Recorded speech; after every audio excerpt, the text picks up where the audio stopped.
Good morning, I'm Dan DeRosa with 19 News, and that is the sound that makes fugitives all over Northeast Ohio just a little bit nervous. It's time for Cuyahoga's Most Wanted. Every week we feature 3 fugitives. These are individuals who are on our street when they need to be in a courtroom in front of a judge because they're facing serious charges, and they run the gamut. Every week we see some of the worst of the worst, and they could be making us all just a little less safe. Let's bring in, as we do every week, Detective Red Dyer with the Cuyahoga County Sheriff's Department. Detective, how are you this morning? Excellent, Dan. How about yourself? It's good to have you back. 3 more cases. I sometimes wonder if we're going to run out of fugitives, but then I remember not everybody is a saint on our streets. So, Red, why do we do this every week? Well, Dan, as we discuss every week, we recognize the value in the eyes and ears of our community. They're helping us solve these cases. We're building community trust. We're opening up the potential for a reward, which we'll get into a little later. And I think it's really important to mention that we're getting justice for these victims. These numbers do not lie, Dan, as you stated. And the numbers are incredible. Just updated by the staff there last week at Crime Stoppers of Cuyahoga County. We're looking at about a 75% capture rate, whether directly or indirectly, of being featured here on Cuyahoga's Most Wanted. 75% of the fugitives end up in custody and in court, and that is the goal. Would we love this at 100%?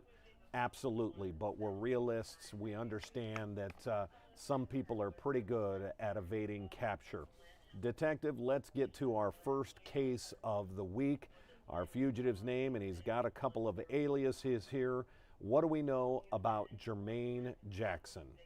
Well, Dan, as you stated, he has a few names. He may be known on the streets as Raymond Bell or Lavon Smiley. Originally, when we were going to feature him, he had 3 warrants, but we just learned of a 4th warrant out for his arrest this morning for felonious assault as well as criminal damaging and aggravated menacing. Reports actually state in that case, Dan, that deputies responded to a call of a male making threats and breaking windows. So, very scary situation. But let's get into these other 3 probation violation warrants. In one case, he pled guilty to attempted kidnapping and robbery, where indictments state that he took the victim's vehicle. In another case, he pled guilty to abduction and domestic violence.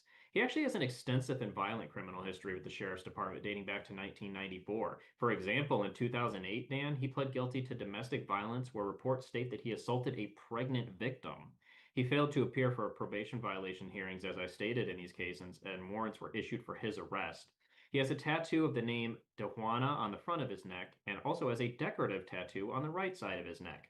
He's approximately 5'7" and 165 pounds and was last known to be staying in the 21,000 block of Nicholas Avenue in the city of Euclid. You see those abduction cases on there, and that's where it gets a little bit more than concerning. That's why we need him off our street. Let's get to our second case. Michael Sage, or Sange, I think is what we're going to go with here. Well, Dan, according to court documents in March of this year, North Olmsted police stopped a vehicle for a traffic violation, which led to suspected drugs and an illegal firearm being located. Indictments allege that Michael was in possession of methamphetamine. He's also prohibited from possessing firearms due to his criminal history, which goes back to 1995. And as we've seen multiple times on Crime Stoppers, Dan, unfortunately, when you find drugs, you oftentimes find guns. He failed to appear for court, and a warrant was issued for his arrest. He actually also has a warrant with the Adult Parole Authority, so they'll want to have a word with him as well. He's approximately 5'11" and 220 pounds and was last known to be staying in the 4800 block of East 86th Street in the city of Garfield Heights. Guns and drugs, and Red, you talk about it quite often. What things like methamphetamine do to our community and the individuals that are unfortunately hooked on those drugs. Detective, we're going to take a quick break before we get to our third and final fugitive who is facing rape charges. So give us just a few seconds and we'll be right back.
And welcome back to Cuyahoga's Most Wanted. Time to get to our third and final fugitive that's wanted here.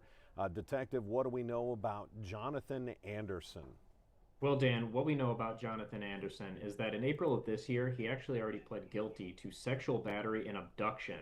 He failed to appear for a probation violation hearing, and a warrant was issued for his arrest.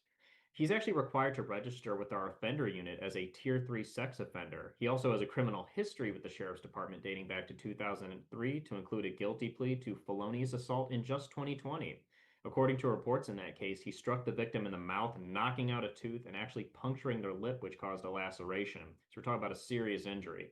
He can be identified by his tattoos, which you can see in the photographs, to include a reaper on his right arm, the words baby boy on his left hand, and a tattoo on his face that reads Fear God. He's approximately 5'11 and 150 pounds and was last known to be staying in the 15,000 block of Talford Avenue in the city of Cleveland. Criminal or not, I guess he was somebody's baby boy at some point. So if that's the tattoo he decides to get, so be it. Detective, this is such an important function, and calling into Crime Stoppers, people might get a little nervous. I don't want to get involved. I don't want my name on a piece of paper. I don't want Jonathan Anderson to find out I'm the person who called. Why is that not a concern when we start talking about calling into Crime Stoppers? Well, Dan, as we discuss every week, we don't record the phone calls, we don't take down your name or any personal identifying information. In fact, we provide you with an anonymous tip number when you call us, so your information is never exchanged. Yeah, that's the important part. People want to make sure they feel comfortable, they're safe. The way it works is Crime Stoppers is going to give you a reference number. It's sort of like a tracking number on a package.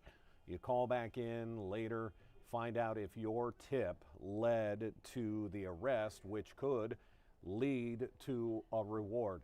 Detective Red Dyer, besides cleaning up our streets, and when we start talking about that reward of up to $5,000, what do you like people to remember?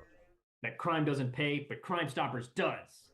Crime Stoppers does pay up to $5,000 for a reward that leads to an arrest. Detective, want to thank you for the time yet again today. Let's go get them. It's been a pleasure. All right, take care, Red.